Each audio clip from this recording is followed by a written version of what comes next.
मैंने कहा,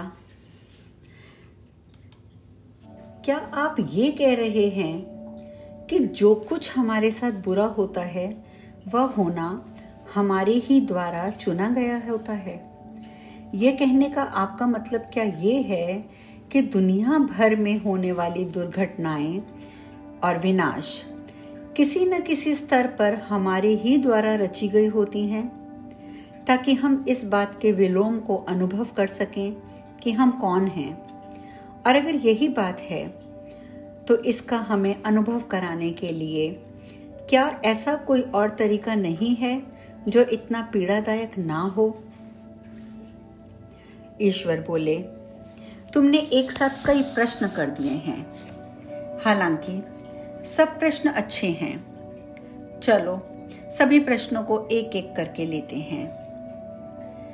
ऐसा बिल्कुल नहीं है कि जो कुछ भी तुम्हारे साथ बुरा होता है वह सब होना तुमने ही चुना होता है।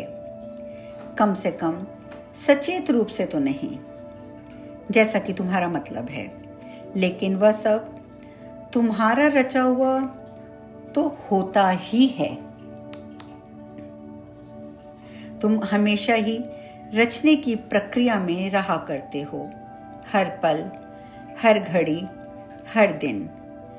इस बात के बाद में जाएंगे कि हम सब तुम किस तरह से रचते हो। अभी तो बस इतना समझ लो कि तुम एक बड़ी सी रचनात्मक मशीन हो और जितना जल्दी तुम सोचते हो उतना जल्दी तुम कुछ ना कुछ नया रचते रहते हो। घटनाएं, हादसे, संयोग, अवस्थाएं, परिस्थितियां, ये सब तुम्हारी चेतना के द्वारा ही रची जाती हैं। वैयक्तिक चेतना काफी सशक्त होती है और जब दो या दो से अधिक व्यक्ति मेरे नाम पर मिल बैठते हैं तब तुम कल्पना कर सकते हो कि किस प्रकार की रचनात्मक ऊर्जा प्रस्फुरित होती है। और फिर सामूहिक चेतना की तो बात ही क्या है, वह तो इतनी अधिक सशक्त होती है कि वह ऐसी घटनाएं व परिस्थितियां रच सकती है कि उनके परिणामों की चपेट में पूरा विश्व आ जाता है। ईश्वर कहते हैं ये कहना सही नहीं होगा और उस तरह तो बिल्कुल भी नहीं जैसा कि तुम कह रहे हो कि इन परिणामों को तुम चुन रहे हो। जैसे उनका होना मैं नहीं चुन रहा हूं, वैसे ही तुम भी उन्हें नहीं चुन रहे हो।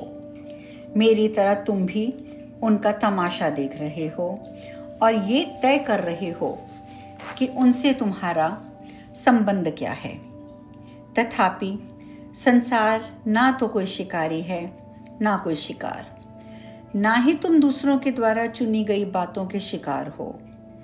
किसी न किसी स्तर पर तुमने ही वह सब रचा होता है, जैसा कि तुम कहते हो कि तुम्हें वह नापसंद है।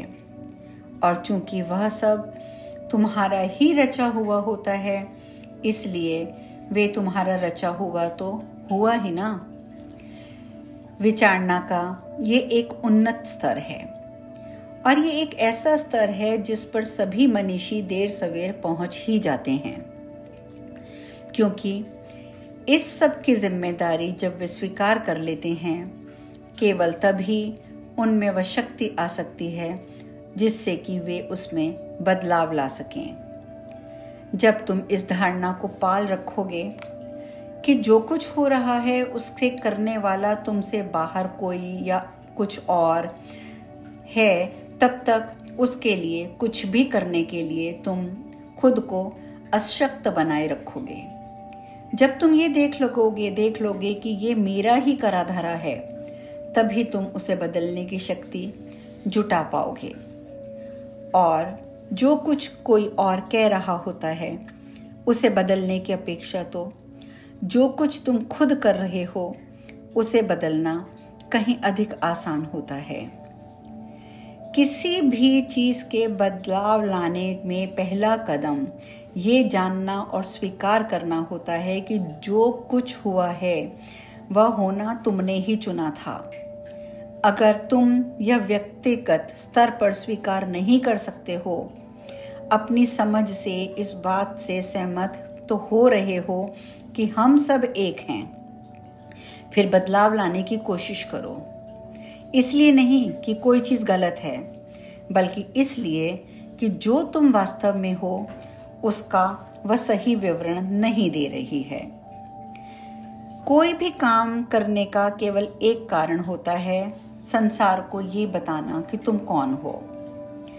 जीवन को इस प्रकार प्रयुक्त किए जाने पर जीवन आत्मरचनात्मक हो जाता है। तुम जो हो, जैसा होना तुम हमेशा चाहते हो, खुद को वैसा बनाने के लिए जीवन का उपयोग करो। कुछ भी अनकिया कर देने के पीछे भी एक कारण हुआ करता है। जो तुम होना चाहते हो उस बारे में वह सही विवरण नहीं रह गया होता है। वह विवरण तुमको प्रतिबिंबित नहीं कर रहा होता है।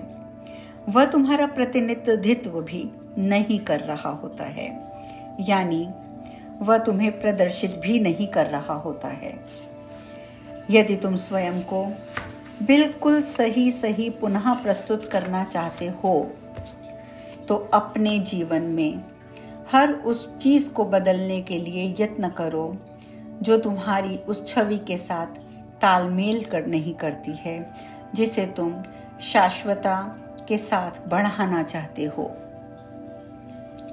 मोटे तौर पर घटित होने वाली सभी बुरी घटनाएं तुम्हारी ही चुनी हुई होती हैं, किंतु तुम्हारी गलती उन्हें चुनने में नहीं होती है, बल्कि उन्हें बुरा कहने में होती है। क्योंकि एक तरह से उन्हें बुरा तुमने ही तो कहा होता है, लेकिन उन्हें बुरा कहने में तुम खुद को भी तो बुरा कह रहे होते हो। लेकिन खुद पर बुरा होने का ठप्पा लगाना तुम्हें मंजूर नहीं होता। इसलिए खुद को बुरा स्वीकार करने की बजाय तुम अपनी ही रची गई बातों से खुद को अलग कर लेते हो। यदि वह बौद्धिक व आध्यात्मिक बेईमानी है तो आज दुनिया जिस हाल में है तुम्हें उसे वैसा ही स्वीकार कर लेने देती है। अगर तुमने इस संसार के प्रति अपनी जिम्मेदारी स्वीकार कर ली होती या इस बात का तुम्हें एक गहरा एहसास हुआ होता तो यह संसार आज कुछ और होता। यह बात तब निश्चित रूप से और भी सच बैठती कि अगर हर किसी ने ये जिम्मेदारी महसूस कर ली होती। बिल्कुल स्पष्ट है कि यही वह बात है जो तुम्हारे लिए इतनी दुखद सिद्ध हो रही है, बल्कि ये इतनी ही कड़वी विडंबना भी है। संसार की प्राकृतिक आपदाएं और विनाश लीलाएं, इसके लिए तूफान, बवंडर, ज्वालामुखी, बाढ़, इसकी भौतिक उथल पुथल ये खास तौर पर तुम्हारे द्वारा रची गई नहीं है। जो बात तुम्हारे द्वारा रची जाती है वह है इन घटनाओं के प्रभाव की वह मात्रा जो तुम्हारे जीवन को छूती है।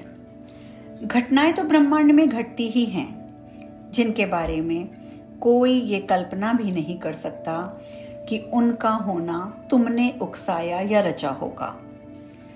प्राकृतिक घटनाएं मानव जाति की सामूहिक व संयुक्त चेतना द्वारा रची जाती हैं। समूचा संसार संयुक्त रूप से इनका सह निर्णय करते हुए ऐसा अनुभव उत्पन्न करता है। तुम में से हर कोई जो कुछ भी व्यक्तिगत तौर पर करता है वह उस अनुभव में से होकर ही गुजरता है, यह तय करते हुए कि उनका तुम्हारे लिए क्या अर्थ है और उनके साथ संबंध में तुम क्या हो व कौन है हो। इस तरह सामूहिक रूप से और व्यक्तिगत रूप से तुम ही वह सब जीवन और वह समय रचा करते हो जो कि तुम अनुभव करते हो विकास के आत्मिक प्रयोजन के लिए।